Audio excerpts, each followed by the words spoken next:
Hello UPSC aspirants, my name is Shambhavi. Hope you all are doing well. सो आज हम लोग यहाँ पर इस चैप्टर नंबर 10 को, जिसको हम लोग अभी तक काफ़ी डिटेल में स्टडी कर रहे थे, आज हम लोग इसकी समरी पढ़ेंगे. ठीक है. सो ये क्लास 6 का चैप्टर है और history that is from NCERT और चैप्टर का नाम है न्यू एम्पायर्स एंड किंगडम्स. ठीक है. तो इस रिस्पेक्टिव चैप्टर को आज हम लोग यहाँ पर स्टडी करेंगे और इसके बारे में हम लोग पूरी डिटेल पढ़ेंगे. ठीक है.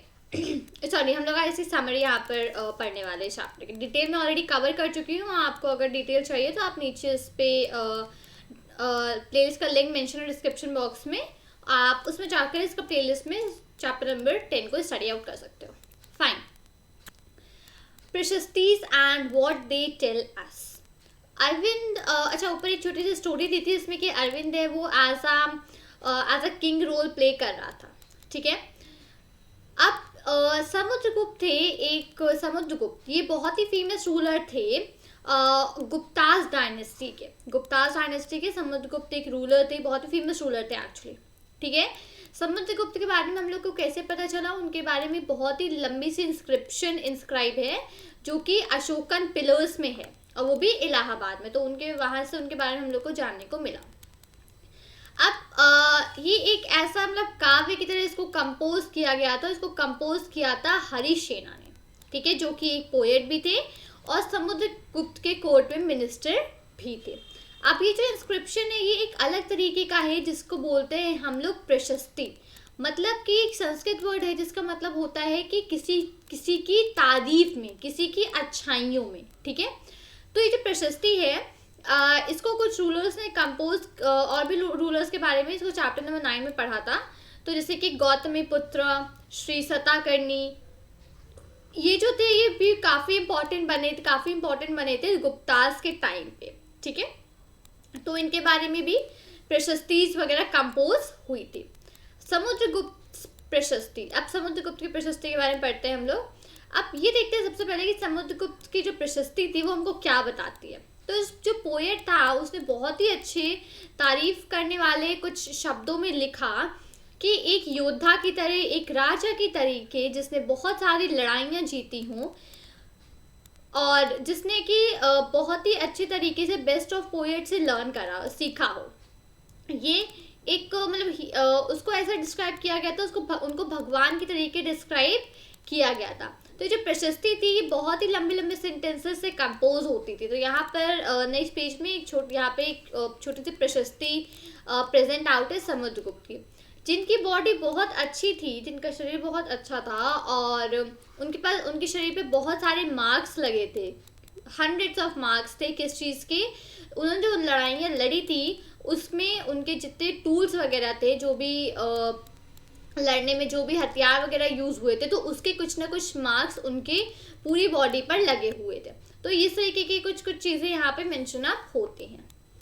अब अगर हम लोग यहाँ पे मैप नंबर 7 देखेंगे पेज नंबर 105 में, इस मैप को अगर हम लोग देखेंगे इस रिस्पेक्टिव मैप में, तो इसमें आपको सबसे पहले आपको नोटिस करेंगे कि एक एरिया है जो कि ग्रीन कलर से शेडेड है ना. कुछ एरिया ब्लू कलर से शेडेड है, कुछ इसको आप पर्पल, एक्चुअली से पर्पल मेंशन है बट यहाँ पे पिंक ही दिख रहा है, राइट. तो कुछ पिंक से मेंशन है और यहाँ पे रेड कलर की लाइन में डॉट्स प्रेजेंट है. ठीक है. इनके बारे में पढ़ेंगे कि ये चीज़ें हैं क्या एक्चुअली.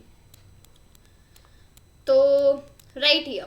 तो ये जो मैप है ये इस इंफॉर्मेशन बनाया गया है जो कि प्रशस्ति ने प्रोवाइड करी थी. प्रशस्ति से जो इन्फॉर्मेशन मिली थी उसके हिसाब से मैप बनाया गया है. तो जो हरिसेना है उन्होंने 4 अलग अलग तरीके के रूलर्स को डिस्क्राइब किया है. ठीक है. और समुद्रगुप्त की जो पॉलिसीज थी उनके लिए उनको यहाँ पे बताया गया है.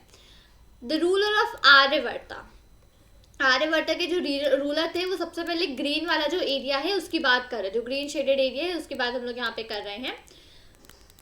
तो यहाँ पे वो इन टोटल 9 रूलर्स थे. ठीक है. 9 रूलर्स थे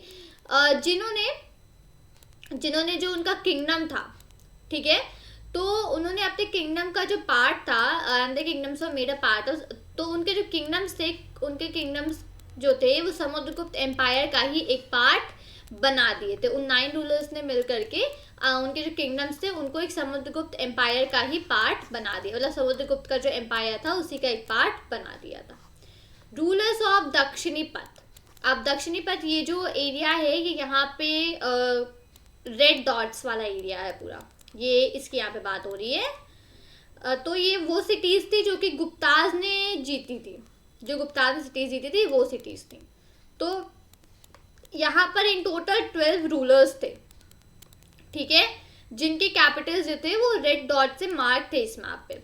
तो उन्होंने ये सारे के सारे मतलब उन्होंने समुद्रगुप्त के सामने सरेंडर कर दिया था। उनके हराए जाने के बाद समुद्रगुप्त ने उनको हरा दिया था, तो उसके बाद उन्होंने सरेंडर कर दिया था और फिर समुद्रगुप्त ने वापस से उनको अलाउ कर दिया था रूल करने के लिए, ठीक है। Next the inner circle of neighbouring cities. अब यहाँ पे कुछ अलग अलग और भी सिटीज है जो कि पर्पल से मार्क है, यहाँ पे पर्पल मतलब कि पिंक की बात हो रही है, पिंक वाला ये शेड, ठीक है। तो ये कुछ सिटीज थी, नेबरिंग सिटीज थी जो कि थी असम, कोस्टल बंगाल, नेपाल, गनसंग, ये सारी सिटीज थी यहाँ पे जो कि नॉर्थ वेस्ट में थी, ठीक है। तो ये क्या थे, ये ऑर्डर्स, ये ट्रिब्यूट लाते थे समुद्रगुप्त के लिए, उनके ऑर्डर्स को फॉलो करते थे, उनके कोर्ट को अटेंड करते थे। तो ये वो सिटीज थी यहाँ पे, ठीक है। अब यहाँ पे लास्ट है जो शेड, जो पोर्शन ब्लू से शेडेड है, एक ये नीचे शेडेड है और ये इधर साइड पे ब्लू कलर से पोर्शन शेडेड है। अब यहाँ के जो रूलर्स थे, ये बाहर आउटलाइनिंग एरिया था, आउटलाइन मतलब ये बाहर था एरिया जो कि ब्लू में मार्क है पूरा। तो जो खुशानाज और शाकाज थे और जो श्रीलंका के रूलर्स थे वो आते थे वहाँ पर, और खुशानाज और शाकाज और श्रीलंका के जो रूलर्स थे उन्होंने अपनी डॉटर्स को मतलब बेटियों को ऑफर किया था समुद्रगुप्त से मैरिज के लिए, ठीक है। उन्होंने अपनी डॉटर्स को ऑफर किया था, समुद्रगुप्त ने उन्होंने अपनी डॉटर्स को ऑफर किया था मैरिज के लिए, ठीक है। तो ये सारी की सारी यहाँ पर चीज़ें यहाँ पर मेंशन अप हैं जो कि इम्पोर्टेंट है, ठीक है। नेक्स्ट अब जीनियोलॉजीज क्या होता है। अब जो प्रशस्तीज होती हैं उनमें रूलर की जो एंसेस्टर्स मतलब कि रूलर के जो पूर्वज होते हैं उनके बारे में भी मेंशन किया जाता है, ठीक है। तो यहाँ पर सबसे पहले समुद्रगुप्त के बारे में, उनके उनके ग्रेट ग्रैंडफादर, फादर और मदर, इन सब लोग के बारे में भी डिस्क्राइब किया गया है। तो उनकी मदर का नाम था कुमारा देवी, ठीक है, जो कि लिच्छवी गण को बिलोंग करती थी। उनके फादर जिनका नाम था चंद्रगुप्त, वो सबसे पहले रूलर थे गुप्ता डायनेस्टी के, ठीक है, और जिनको टाइटल मिला था महाराज अधिराज का, ठीक है। और यही जो टाइटल था ये समुद्रगुप्त भी इसी टाइटल को यूज करते थे। और जो उनके ग्रेट ग्रैंडफादर एंड ग्रैंडफादर थे वो सिंपली महाराजास थे, मतलब उनके लिए जो टर्म यूज होता था तो महाराजास, ठीक है। मतलब कि इससे ऐसा लगता है कि जो फैमिली है ये धीमे धीमे बढ़ते हुए काफ़ी इम्पोर्टेंस की तरफ ऐसे धीमे धीमे बढ़ती हुई गई थी, राइट। तो समुद्रगुप्त जो थे उन्होंने ये जो अपने जीनियोलॉजीज थी, जो लिस्ट ऑफ एंसेस्टर्स थी, later rulers of the dynasty such as his son Chandragupta II, तो इसमें उन्होंने चंद्रगुप्त II को भी ऐड कर दिया था बाद में, जो कि उनका सन था, ठीक है। अब हम लोग को उनके बारे में इंस्क्रिप्शंस और क्वाइन से जानने को मिलता है। उन्होंने एक वेस्टर्न इंडिया में एक एक्सपीडिशन रही थी जहाँ पर कि उन्होंने शाकाज को ओवरकम किया था। उसके बाद जो आगे का उसका बिलीफ है वो है कि जो कोर्ट है वो फुल ऑफ बहुत ही अच्छे पढ़े लिखे लोगों से पूरा भरा हुआ था, ठीक है, जिनके बारे में हम लोग चैप्टर नंबर 11 में पढ़ेंगे। Harshavardhana and the Harshacharita. जब हम लोगों ने गुप्ता रूलर्स के बारे में पढ़ा तो उनके इंस्क्रिप्शंस और क्वाइन से हमने उनके बारे में पढ़ा, राइट। तो वहाँ से हमने फाइंड आउट किया कुछ किंग्स की बायोग्राफीज के बारे में। हर्षवर्धन जो थे उन्होंने 1400 साल पहले रूल किया था, नियरली 1400 ईयर्स अगो, जो कि एक रूलर थे। उनका जो कोर्ट का पोएट था जिसका नाम था बनाभट्टा, उसने उनकी पूरी बायोग्राफी लिखी थी और जिसका नाम था द हर्षचरिता, और वो भी संस्कृत में लिखी थी। ये हमको एक हर्ष की जीनियोलॉजी को भी बताता है, मतलब कि एंसेस्टर्स के बारे में। और जब वो किंग बने तो उनका पूरा किंग बनने तक का सफ़र इसमें मेंशन है। जुआनजांग जो हम लोगों ने पढ़ा था कि एक चाइनीज पिलग्रिम थे जो इंडिया आए थे, उन्होंने भी काफ़ी समय स्पेंड किया था हर्ष के कोर्ट में, और उन्होंने वहाँ के बारे में भी एक डिटेल अकाउंट छोड़ के गए थे जो उन्होंने वहाँ पे देखा था। हर्ष सबसे बड़ा बेटा नहीं था उनके फादर का, ठीक है। बट फिर भी वो किंग ऑफ थानेसर बने थे। लेकिन जब उनके फादर और उनके एल्डर ब्रदर मतलब उनके पापा उनके बड़े भाई की दोनों की डेथ हो गई थी, तो उसके बाद वो किंग ऑफ थानेसर बने थे। उनके जो ब्रदर इन लॉ थे वो कन्नौज के रूलर थे और उनको रूलर ऑफ बंगाल में मार दिया गया था। हर्ष ने कन्नौज वाला किंगडम भी ले लिया था और फिर उन्होंने एक आर्मी लगाई थी रूलर ऑफ बंगाल की तरफ। वो सक्सेसफुल हुए थे ईस्ट साइड में वो सक्सेसफुल हुए थे और उन्होंने मगध को जीत लिया था और प्रोबेबली उन्होंने बंगाल को भी जीत लिया था। लेकिन उसके सिवा वो कहीं दूसरी जगह पे सक्सेसफुल नहीं हुए थे। उन्होंने कोशिश की थी कि वो नर्मदा को क्रॉस करके डेक्कन की तरफ जाएं, लेकिन उनको एक रूलर थे जिसका नाम था चालुक्य डायनेस्टी के एक रूलर थे जिनका नाम था पुलाकेशिन II। उन्होंने उनको वहीं पर रोक दिया था। मतलब कि जो पुलाकेशिन II थे उन्होंने हर्ष को वहीं पे रोक दिया था। ठीक है, next the Pallavas Chalukyas and Pulakeshin's प्रशस्ति।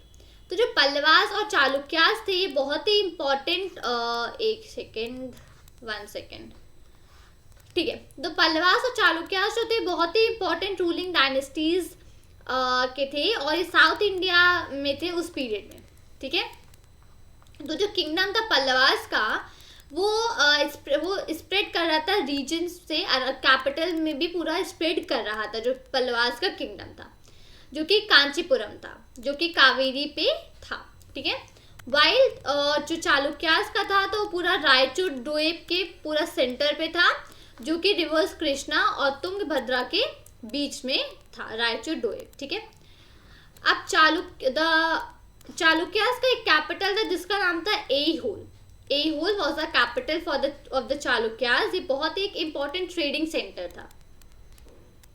ठीक है, इसको डेवलप किया गया था इसको रिलीजियस सेंटर के तरीके डेवलप किया गया था और जहाँ पे बहुत सारे टेम्पल्स थे। अब जो पल्लवास और चालुक्यास थे फ्रीक्वेंटली वो एक दूसरे के लैंड को जीतने की कोशिश करने लगे। स्पेशली वो एक दूसरे के लैंड पे कैपिटल्स पे अटैक करने लगे, कैपिटल सिटीज में, और जो कि बहुत ही अच्छे बहुत ही शांत टाउन्स थे उनमें अटैक करने लग गए। तो चालुक्य का जो बेस्ट नोन रूलर थे वो थे पुलाकेशिन II। हम लोग उनको एक प्रशस्ति से जानते हैं जो कि उनके कोर्ट के पोएट जो थे रवि कीर्ति, उन्होंने इसको कंपोज करी थी। अब ये हम लोग को इस बारे में बताते हैं कि जो उनके एंसेस्टर्स थे, उनके एंसेस्टर्स के बारे में बताते हैं जिनको कि 4 जनरेशंस तक का ट्रैक किया गया, मतलब फादर से लेके बेटे तक के 4 जनरेशंस तक में इनको बताया गया है। पुलाकेशिन जो थे उनको जो था उनके अंकल से उनका किंगडम मिल गया था। ठीक है, अब रवि कीर्ति के अकॉर्डिंग उन्होंने जो एक्सपीडिशंस थे उसको वेस्ट और ईस्ट कोस्ट में रखे थे। बिसाइड्स उसके सिवा उन्होंने एडवांस को मतलब उन्होंने हर्ष को एडवांस में चेक भी किया था। अब वहाँ पे एक इंटरेस्टिंग प्ले था जो कि पोएम के उसमें है। तो हर्षा मीन्स हैप्पीनेस, हर्ष का मतलब होता है खुशी। तो poet says after his defeat, मतलब कि उसकी हार के बाद Harsha was no longer Harsha, मतलब कि Harsha was no longer happy. ठीक है, पुलाकेशिन जो थे उन्होंने पल्लवा किंग पे अटैक किया था और जिन्होंने कि शेल्टर लिया था वॉल्स ऑफ कांचीपुरम की वॉल्स के पीछे उन्होंने शेल्टर लिया था। ठीक है, डाउन। बट जो चालुक्य की जो विक्ट्री थी वो बहुत ही छोटी सी, मतलब छोटी समय के लिए बहुत रही। जो पल्लवास और चालुक्यास थे उन्होंने अपना जो भी किंगडम्स और बिलोंगिंग्स थी उन नए रूलर्स को दे दिया था जो कि थे राष्ट्रकूटा और चोला डायनेस्टी, जिसके बारे में हम लोग क्लास नंबर 7 में पढ़ेंगे, अभी नहीं। ठीक है, राइट। तो अब हम लोग नेक्स्ट यहाँ पे स्टार्ट आउट करेंगे, that is how were these kingdoms administrate. अभी सारे किंगडम्स कैसे एडमिनिस्टर होते थे। अभी जो किंगडम्स थे यहाँ पे ये किस तरीके से एडमिनिस्ट्रेट होते थे। तो पुराने किंग्स की अगर बात करें तो उसमें लैंड रेवेन्यू जो था वो काफ़ी इंपॉर्टेंट होता था इन रूलर्स के लिए। मैं हाईलाइट करते चलती हूँ साथ में, एक सेकेंड, राइट है। ठीक है, लैंड रेवेन्यू काफ़ी इंपॉर्टेंट होता था इन रूलर्स के लिए। और जो विलेज होता था वो बेसिक यूनिट ऑफ एडमिनिस्ट्रेशन रहता था उनका, जो विलेज होता था वही मेन होता था, ठीक है। वहाँ पे कुछ नए डेवलपमेंट्स भी होते रहते थे, जैसे कि किंग ने काफ़ी सारे तरीके वो यूज़ करते थे। तो वहाँ पे जो पावरफुल मैन होते थे वो उनके सपोर्ट में आ जाएं, तो उसके लिए किंग्स कुछ नए नए तरीके यूज़ करा करते थे। या तो वो इकोनॉमिकली उनके साथ आ जाए या फिर सोशली उनके साथ आ जाए। क्योंकि उनको अपनी पॉलिटिकल और मिलिट्री स्ट्रेंथ, मतलब उन्हें अपनी पॉलिटिकल स्ट्रेंथ और मिलिट्री स्ट्रेंथ को बढ़ाना होता था, इसलिए, ठीक है। अब जैसे कि कुछ इंपॉर्टेंट जो एडमिनिस्ट्रेटिव पोस्ट थे वो अब हेरिडेटरी हो गए थे। मतलब कि हेरिडेटरी मीन्स जैसे कि कोई ग्रैंडफादर है, कोई ग्रैंडफादर का जो बेटा है वो उस पोस्ट पे ट्रांसफ़र हो जाएगा। फिर जो बेटा, मतलब कि फिर वो फादर बना, और फिर फादर का जो बेटा है फिर वो उस पोस्ट पे ट्रांसफर हो जाएगा। मतलब कि एक पोस्ट जो थी वो एक फैमिली के पर्सन्स पे ट्रांसफर होती रहती थी, ठीक है। तो इसका मतलब ये था कि जो सन होते थे, ठीक है, जैसे ही उनके फादर उस पोस्ट से हटते थे तो उनके सन उस पोस्ट पे आ जाते थे। जैसे कि जो पोएट हरिसेना थे वो महादंड नायक थे और चीफ जुडिशियल ऑफिसर भी थे, जैसे कि उनके फादर थे, ठीक है। पहले हरिसेना के फादर थे, फिर उसके बाद हरिसेना को बना दिया गया था ये सब।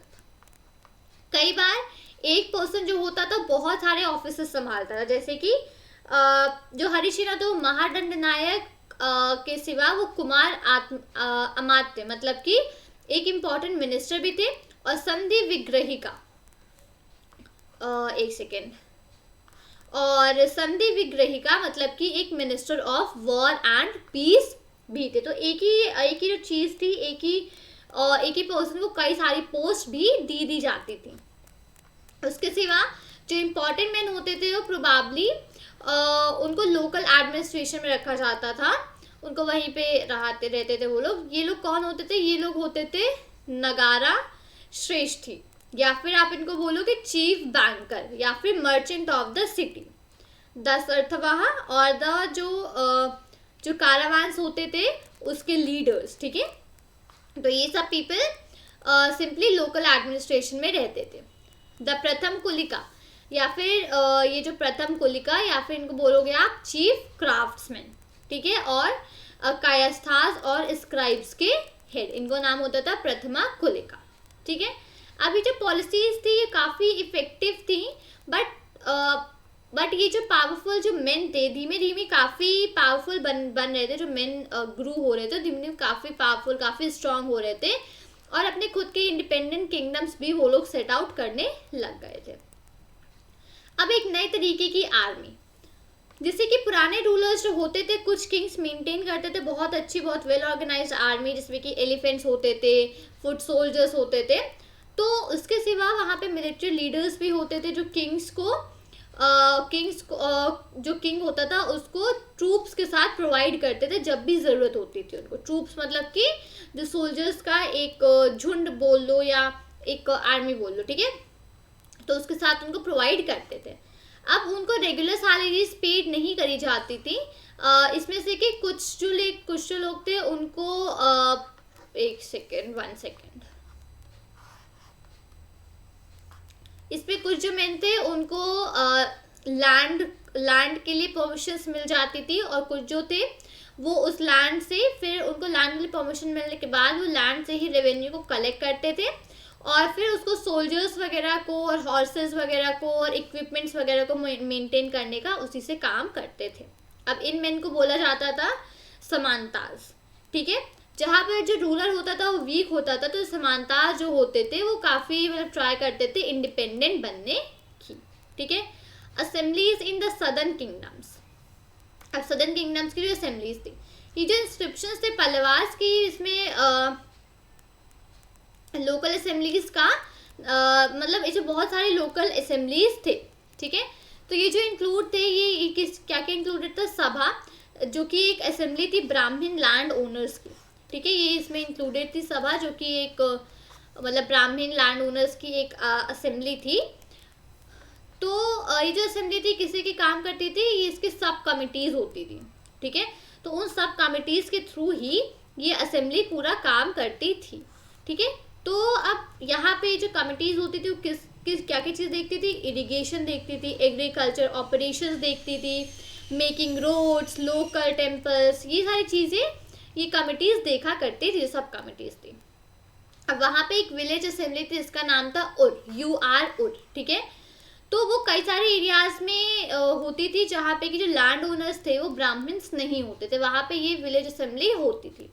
और जो नागाराम एक ऑर्गेनाइजेशन थी जो कि मर्चेंट्स की थी, Nagaram was an organisation of merchants. तो ये जो असेंबलीज ये लोग जो होते थे असेंबलीज वगैरह कंट्रोल करते थे, और ये जो पावरफुल जो लैंड ओनर्स और मर्चेंट्स होते थे ये लोग असेंबलीज वगैरह को कंट्रोल करते थे। इसमें कई सारी ऐसी लोकल असेंबलीज थी जो कि काफ़ी सेंचुरीज तक काम करती रही, ठीक है। Ordinary people in the kingdom, अब किंगडम में ऑर्डिनरी पीपल, जब आप ओकेशनल वहाँ पे कोई भी ओकेशन वगैरह होती है तो वहाँ पे जो ऑर्डिनरी पीपल की होती और ऑर्डिनरी पीपल की लाइफ होती है उसके प्लेस वगैरह होते हैं, ठीक है। इसमें एक बार एक एग्जांपल देखते हैं। कालिदास जो है वो अपने प्लेस मतलब कि नाटक, ठीक है, उनके लिए जाने जाते हैं जो कि जो किंग होता है उसकी लाइफ डिपिक्ट करते हैं, किंग के कोर्ट की किस तरीके की लाइफ होती है वो बताते हैं। तो एक सबसे अच्छा फीचर इनके बारे में ये होता है इन प्लेस के बारे में कि किंग और जो ज़्यादातर ब्राह्मण्स होते हैं वो सारे के सारे संस्कृत बोलते इसमें दिखाए जाते हैं, और जो वुमेन और मेन होती हैं किंग के सिवा वो ब्राह्मण्स जो होते हैं वो प्राकृत यूज़ करते हैं, ठीक है। तो इनका सबसे एक मोस्ट फेमस प्ले था जिसका नाम था अभिजना शकुंतलम, ठीक है। ये एक लव स्टोरी थी जो कि एक किंग का नाम था, इसका नाम था दुष्यंत, और एक यंग वुमेन इनका नाम था शकुंतला, उन दोनों के बीच की एक ये लव स्टोरी थी जो कि यहाँ पे एक हम लोग को एक छोटा सा यहाँ पे पार्ट दिया हुआ है इसका। A fisherman finds a ring, एक फिशरमैन को एक अंगूठी मिली। जो फिशरमैन था उसको एक प्रेशियस बहुत कीमती अंगूठी मिली जो कि किंग ने शकुंतला को दी थी, लेकिन गलती से उसको फिश ने उस रिंग को खा लिया था। जब वो पैलेस में गया तो गेटमैन ने उसको चोरी करने का उस पर इल्ज़ाम लगाया, और जो पुलिस ऑफिसर था वो भी काफ़ी रूड था तो उसने भी यही सब किया। बल्कि जो किंग था वो काफ़ी हैप्पी हुआ, उसने जैसे ही उस रिंग को देखा उसने उस फिशरमैन के लिए रिवॉर्ड भेजा। लेकिन जो पुलिस ऑफिसर और द गेटमैन था उन्होंने डिसाइड किया कि हम अपना भी तो शेयर ले ले इस रिवॉर्ड में से, तो फिशरमैन के साथ एक ड्रिंक लेने के लिए चले गए, ठीक है। तो इस तरीके की होती थी। अब जो चाइनीज पिलग्रिम थे फाजियान, उन्होंने नोटिस किया था कि जो पीपल जो लोग अनटचेबल्स होते हैं, ठीक है, वहाँ पे लोग अनटचेबल्स वगैरह बहुत मानते हैं। वो जो अनटचेबल्स होते हैं उनसे उम्मीद करी जाती है कि उस सिटी के बाहरी हिस्से में रहें। उसने जो फाजियान थे उन्होंने लिखा कि जैसे ही कोई अनटचेबल टाउन या मार्केट प्लेस में एंटर करता है तो वो अपने साथ एक लकड़ी का टुकड़ा लेके चलता है, और ताकि वो दूसरों को मतलब खुद को दूसरों से अलग रख सके। तो वो लकड़ी का टुकड़ा जो है बजाते हुए चलता है ताकि लोग उसकी आवाज़ सुने और वो समझ जाए कि इसको टच नहीं करना है और वो उसके आगे पीछे से भी हट जाए। तो बनावट्टा जो थे उन्होंने इस तरीके की एक पिक्चर जो थी वो किंग की आर्मी में प्रोवाइड करी थी। तो ये इस तरीके की है द किंग्स आर्मी, किंग की जो आर्मी। जो किंग ट्रैवल करते थे तो बहुत ही सारे इक्विपमेंट्स के साथ ट्रैवल करते थे। वेपन्स के सिवा उनके डेली यूज़ का सामान भी होता था, जैसे कि pots, pans, furniture, gold foot stools, food जैसे कि एनिमल्स होते थे, वेजिटेबल्स, स्पाइसेस, सारी चीज़ें किंग अपने साथ लेके ट्रैवल करते थे। उनके साथ एक बहुत बड़ी आर्मी भी होती थी जो कि म्यूजिशियंस होते थे, जो कि ड्रम बजा रहे होते थे, कुछ ट्रम्पेट्स प्ले कर रहे होते थे। तो इस तरीके की उनके साथ एक आर्मी भी अलग से हुआ करती थी। तो जो विलेजर्स थे वो उनको पूरे रास्ते उनकी मतलब हॉस्पिटैलिटी प्रोवाइड करते, मतलब जो गिफ्ट्स देते रहते थे। गिफ्ट्स किस तरीके से कर्ड मतलब दही, गुड़, फ्लावर्स, उनके एनिमल्स को कुछ ना कुछ खाने को दिया करते थे। वो ये भी कोशिश करते थे कि किंग से मिल पाएँ और अपनी जो कंप्लेंट्स हैं वो सारी चीज़ें अपने किंग को बता पाएँ। तो वहाँ पे जो आर्मी थी वो बहुत डिस्ट्रक्शन करते थे, बहुत तोड़ फोड़ करते थे वो लोग। वहाँ पे जो एलिफेंट्स थे वो किसी के भी घर में, विलेजेस में घुस जाते थे, जो ऑक्शन होती थी, वो कारावांस, मर्चेंट्स के जो कारावांस होते हैं उसको ख़राब कर देते थे, ख़राब करके भागते थे। तो ये सारी चीज़ें बहुत ज़्यादा डिस्ट्रक्शन कॉज करते। तो बन्ना भट्टा ने कहा कि जो पूरी दुनिया थी वो ऐसा लगता था कि मिट्टी ने पूरी दुनिया को सॉलो कर लिया, मिट्टी ने पूरी दुनिया को निगल लिया है, ऐसा लगता था जब वहाँ पे जो किंग थे वो ट्रैवल करते थे। ठीक है, ग्रेट। तो यहाँ पे हम लोगों ने respective chapter, that is chapter number 10 new empires and kingdoms, इसकी हम लोगों ने यहाँ पे समरी पढ़ी। तो मैंने आपको जितनी भी चीज़ें थी यहाँ पे सारी हाईलाइट करके बताई जो इम्पोर्टेंट थी। तो उम्मीद करती हूँ कि आपने इन सारी चीज़ों को नोट डाउन किया होगा। नहीं किया है अगर नोट डाउन, तो अब आप उसको नोट डाउन कर लो, काफ़ी इंपॉर्टेंट था क्योंकि ये सब चीज़ें। तो उम्मीद करती हूँ कि आपको चैप्टर अच्छा लगा होगा और आपको वीडियो पसंद आई होगी। वीडियो अगर अच्छी लगी हो तो वीडियो को लाइक करें, वीडियो को अपने फ्रेंड्स के साथ शेयर करें, और आपके जो भी कोई डाउट्स हो आप उसको कमेंट बॉक्स में प्लीज़ मेंशन आउट करें, और चैनल को सब्सक्राइब करना मत भूलिएगा। मिलती हूँ आपसे नए वीडियो के साथ। Till then thank you and take care. जय हिंद।